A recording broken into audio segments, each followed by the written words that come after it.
Hello, this is another video about writing an assignment.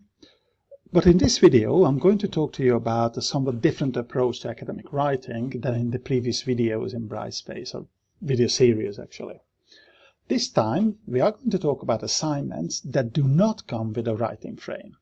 Because, sometimes your lecturer will just give you a topic that you will have to develop, but no writing frame. This is part one. Now let's say that this is the topic that you are given, improving academic writing skills. And you have 3,000 words to address this issue. Now, if you remember, I always say that academic reading and academic writing is all about asking questions and answering these questions. So we should just turn this topic into a question. How can one improve his or her academic writing skills? So now we have this question. What we need is answers. Where can you get the answers from? From academic sources. So what I would do at this point is that I would look at some key authors in the field and see what is that they have to say about this question, what their answers would be.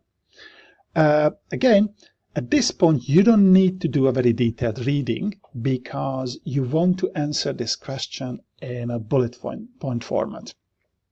Okay, so let's say that you have done your reading and your answers to this question would be: you have to read a lot if you want to improve your academic writing skills, you have to improve your language and vocabulary, and also you have to practice a lot if you want to improve your academic writing skills.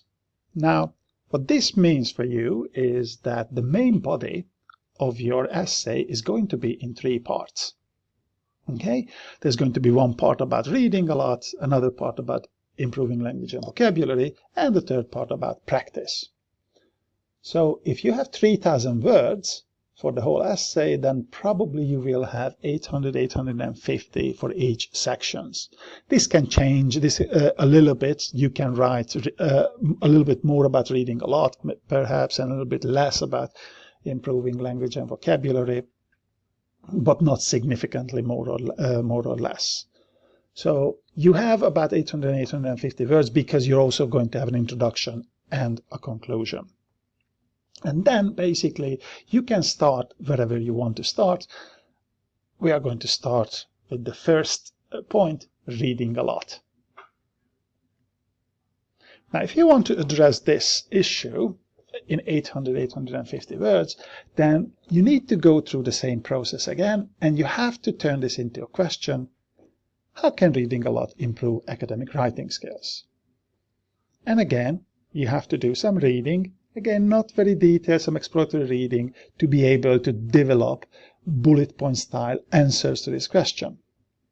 Now, let's say you've done your reading and you developed some answers. For example, if you read a lot, you gain knowledge about the subject, so your ideas will be clearer. Or by reading a lot, you can get familiar with the academic writing style, or you understand the organization of academic essays better, or you understand the nature of academic arguments better. You will be able to formulate better academic arguments. Now, if you have these 4 answers, then it means that you probably won't be able to write more than 200 words, 200, 250 words about each of these points. And 200, 250 words is actually is a good size for a paragraph. So basically, using this questioning technique, you have broken down your whole assignment into the paragraph level. Okay, so you will have 200 words for each paragraphs.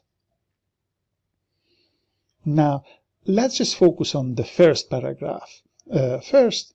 So if you're moving on, gaining knowledge about the subject, again, you want to turn this into a question: how can gaining knowledge about the subject help improve academic writing skills?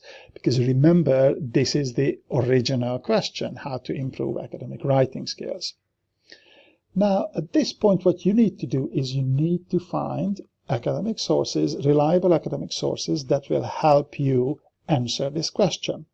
You read your sources, you take notes or you make notes about the sources individually. And once you've done that, you can start analyzing your sources and see if, for example, there is a common theme that emerges from the sources. For example, you might say that in every source talks about that the more you know about the topic, the better arguments you can make. Or many of the sources, if not all, talk about that the more you know about the topic, actually it's easier to decide what to leave out. So it's easier to actually find out what's important and what's not. It's important to remember that your sources may say exactly the opposite than one another. So, for example, one source here might say that the more you know about the topic, the better arguments you can make, whereas here the other source can say that the more you read about a topic, the more confused you will get, and therefore your arguments will be confusing. It doesn't matter if they say things that contradict each other, because you can still identify a common theme, and in this case it would be the connection between reading a lot and making a clear argument. One says, yes, you can do that. The other says, no, you cannot do that. You still have that argument.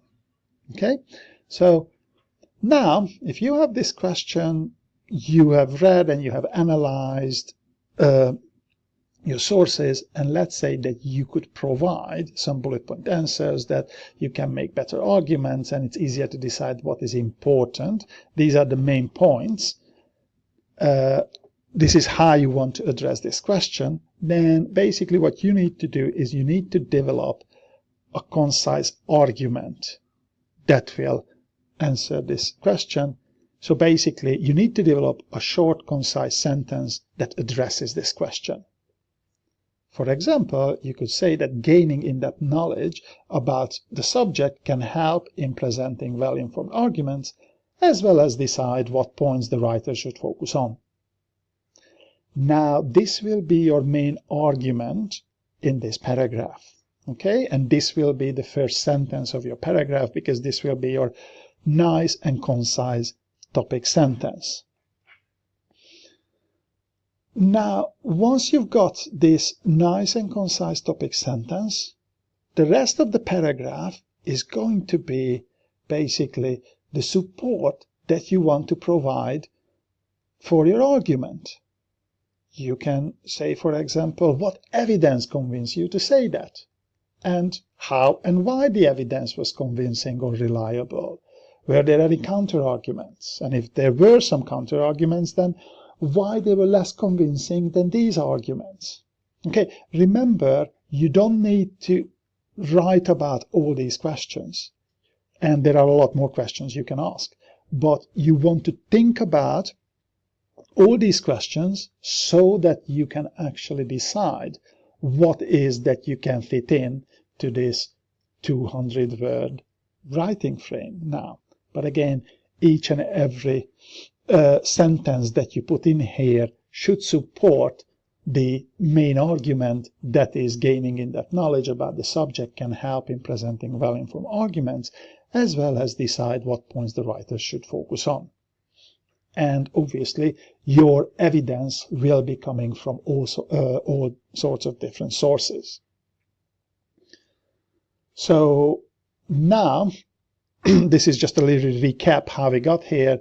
So basically, the basic question that you had, how can somebody improve academic writing? You read a little bit, you had some answers, then you turned your answers into questions like, how can reading a lot improve academic writing? Again, you read a little bit, you developed some bullet point answers, and you turned them into questions. How can in-depth knowledge improve academic writing? And again, if you look at this question, it is still, if you answer this question, you are still addressing the main question.